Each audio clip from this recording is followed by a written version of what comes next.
Gymnosperm ऐसे पौधों का समूह है जिनमें पुष्प नहीं होते हैं। तो फिर इनमें जनन कैसे होता है? वास्तव में इनमें विशेष प्रकार के जनन अंग होते हैं जिन्हें कोन यानी शंकु कहा जाता है।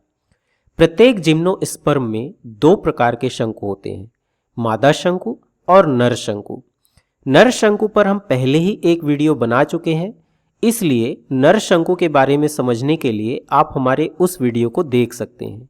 इस वीडियो में हम मादा शंकु के बारे में समझेंगे और पता लगाएंगे कि जिम्नोस्पर्म में जनन कैसे होता है। तो यह एक मादा शंकु है।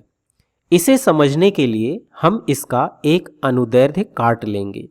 इसके लिए हम इसे ऊपर से नीचे तक काटेंगे और फिर सामने के हिस्से को हटा देंगे। और जब हम ऐसा करेंगे तो हमें इसकी संरचना कुछ इस तरह मिलती है। यही इसका अनुदैर्ध्य काट है। शंकु को तकनीकी रूप से स्ट्रोबिलस भी कहा जाता है। तो यह फीमेल स्ट्रोबिलस का अनुदैर्ध्य काट है। इस अनुदैर्ध्य काट में इन भागों को देखिए जो केंद्रीय अक्ष से निकलते हुए प्रतीत हो रहे हैं। इनमें से प्रत्येक भाग को स्पोरोफिल या बीजाणु पर्ण कहा जाता है। ये मादा स्पोरोफिल है जिसे मेगा स्पोरोफिल या गुरु बीजाणु पर्ण भी कहा जाता है। यानी इनमें से प्रत्येक एक मेगा स्पोरोफिल है। मेगा या गुरु का मतलब है बड़ा और माइक्रो या लघु का मतलब होता है छोटा। माइक्रो स्पोरोफिल या लघु बीजाणु पर्ण नर शंकु में मौजूद स्पोरोफिल होता है। ऐसा इसलिए है क्योंकि नर शंकु में माइक्रो स्पोर यानी लघु बीजाणु मौजूद होते हैं और मादा शंकु में मेगा स्पोर यानी दीर्घ बीजाणु मौजूद होते हैं। हम इन्हें ऐसा इसलिए कहते हैं क्योंकि नर बीजाणु मादा बीजाणु से आकार में बहुत छोटे होते हैं। इस प्रकार इनमें से प्रत्येक एक मेगा स्पोरोफिल है। अब इसे स्पोरोफिल यानी बीजाणु पर्ण क्यों कहा जाता है? तो बीजाणु का मतलब आपको पता है और पर्ण का मतलब पत्ती होता है। यानी ये एक प्रकार की रूपांतरित पत्तियां होती हैं जिनमें बीजाणु बनते हैं, इसलिए इन्हें स्पोरोफिल या बीजाणु पर्ण कहा जाता है। अब यदि आप ध्यान से देखेंगे तो प्रत्येक स्पोरोफिल में आपको यह एक छोटा उभार दिखाई देगा। यह उभार ओव्यूल यानी बीजांड है। यदि इसे बड़ा करके देखें तो इसमें हमें यहाँ एक गैप या छिद्र देखने को मिलेगा। यह गैप स्पोरोफिल के आधार की ओर मौजूद होता है। इसे माइक्रोपाइल या बीजांड द्वार कहा जाता है, जो काफी महत्वपूर्ण संरचना होती है। लेकिन यह महत्वपूर्ण क्यों है, इसे इसी वीडियो में हम आगे समझेंगे। पहले चलिए समझते हैं कि इस बीजांड के अंदर क्या होता है। तो इस बीजांड के अंदर बहुत सारी कोशिकाएं होती हैं, लेकिन इनमें से एक विशेष कोशिका को मेगा स्पोर मदर सेल या गुरु बीजाणु मात्र कोशिका कहा जाता है। जैसा कि नाम से पता चलता है, यह कोशिका स्पोर्स यानी बीजाणुओं के निर्माण के लिए जिम्मेदार होती है। इस मेगा स्पोर मदर सेल में अर्धसूत्री विभाजन होता है जिससे 4 बीजाणु बनते हैं। इसका मतलब यह मेगा स्पोर मदर सेल द्विगुणित होती है और इसके अर्धसूत्री विभाजन से जो बीजाणु बनते हैं उनमें से प्रत्येक बीजाणु अगुणित होता है। इस प्रकार यहाँ 4 बीजाणु बनते हैं, लेकिन समय के साथ इनमें से 3 बीजाणु नष्ट हो जाते हैं और केवल एक बीजाणु बचा रहता है। मान लीजिए कि ये वाला बीजाणु बचा रहता है।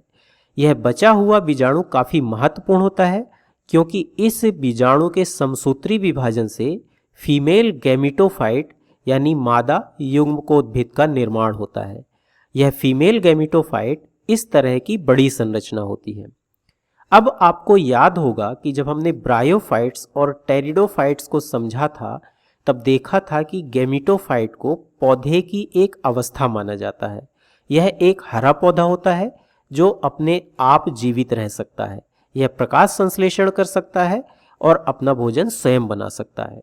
लेकिन जिम्नोस्पर्म में यह वास्तव में एक अत्यधिक छोटी संरचना होती है। बीजांड स्वयं बहुत छोटे होते हैं और गैमिटोफाइट बीजांड के अंदर होता है, इसलिए यह और भी अधिक छोटा होता है।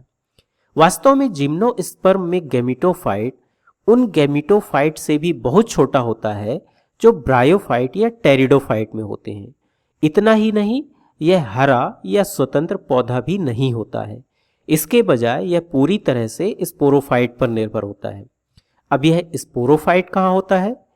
तो मादा शंकु जो जिम्नोस्पर्म पौधे का एक हिस्सा होता है, यही स्पोरोफाइट होता है।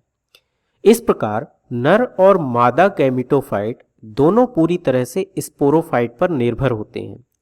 जिम्नोस्पर्म में यह परिवर्तन इवोल्यूशन यानी क्रमिक विकास के साथ हुआ है, यानी गैमेटोफाइट का आकार धीरे धीरे तब तक छोटा होता गया जब तक कि यह पूरी तरह से स्पोरोफाइट पर निर्भर नहीं हो गया। अब आप मादा गैमेटोफाइट के अंदर इन दो छोटी संरचनाओं को देख सकते हैं। ये दोनों आर्कगोनिया या स्त्रीधानी हैं और इनके अंदर आप इन छोटे छोटे बिंदुओं को भी देख सकते हैं। ये दोनों अंडे हैं, यानी प्रत्येक स्त्रीधानी में एक अंडा है। चलिए अब देखते हैं कि फर्टिलाइजेशन यानी निषेचन के दौरान क्या होता है। तो निषेचन के लिए एक नर युग्मक की आवश्यकता होती है जो नर गैमेटोफाइट में मौजूद होता है। यहाँ नर गैमेटोफाइट परागकण होता है, जिसे आप यहाँ देख सकते हैं। जिम्नोस्पर्म में परागकण परागण द्वारा मादा गैमेटोफाइट तक पहुँचते हैं और जिम्नोस्पर्म में परागण सदैव हवा की मदद से होता है। एक बार जब परागकण बीजांड तक पहुँच जाता है तो यह माइक्रोपाइल के माध्यम से बीजांड में प्रवेश करता है। यही कारण है कि माइक्रोपाइल या बीजांड द्वार एक अत्यधिक महत्वपूर्ण संरचना होती है। जब परागकण बीजांड के आधार पर पहुंचकर वहां स्थित हो जाता है तो इसके बाद वह अंकुरित हो जाता है और इससे एक पराग नली निकलती है, जिसे आप यहाँ देख सकते हैं।